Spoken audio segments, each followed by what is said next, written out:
We are kicking things off with major transfer buzz.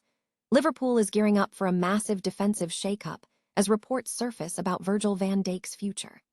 The speculation is heating up around a potential move for Gonçalo Inácio, the 24-year-old Portuguese centre-back starring for Sporting CP, who is reportedly set to make a move this summer if a release clause is triggered.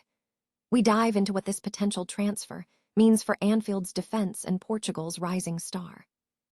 Never get caught with a dead phone again. This INIU portable charger is compact, travel-friendly, and gives you fast 45-watt charging with a built-in USB-C cable, so there's no need to carry extra cords. With 10,000 mAh power, it's perfect for busy days, trips, emergencies, or anytime your battery drops too low. Grab yours on Amazon through the link in the comments before your phone hits 1%. Next up, we look at the intense rivalry brewing between the biggest clubs.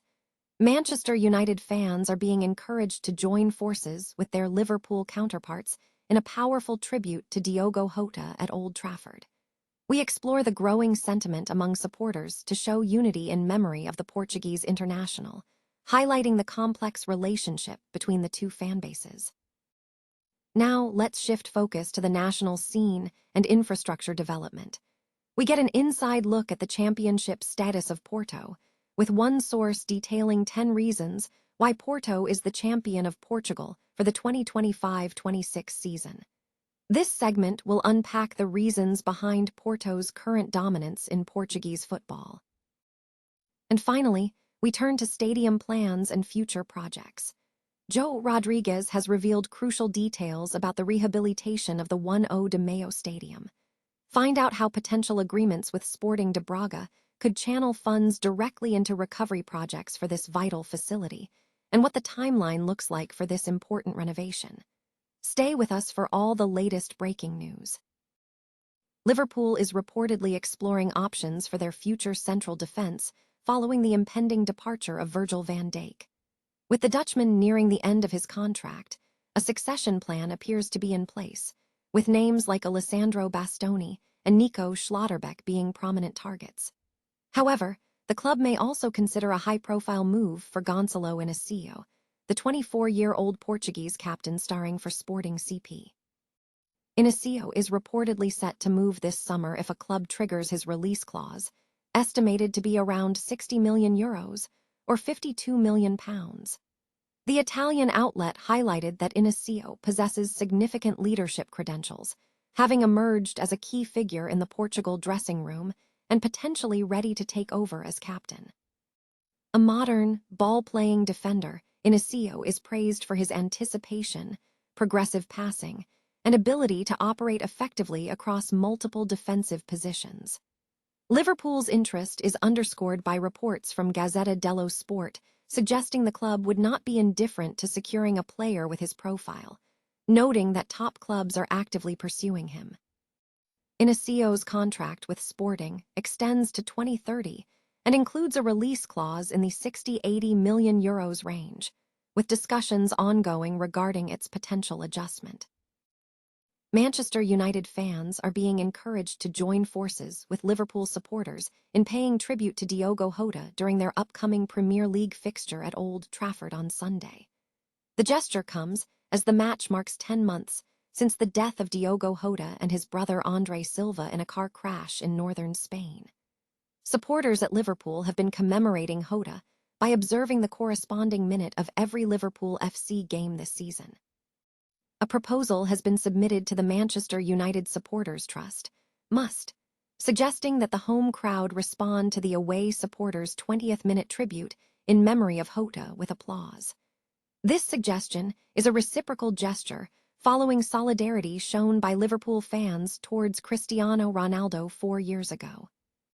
MUST has reportedly encouraged United supporters to gauge support for the proposal organically within their fan groups, believing such gestures are most impactful when developed by the fan base rather than dictated by the club.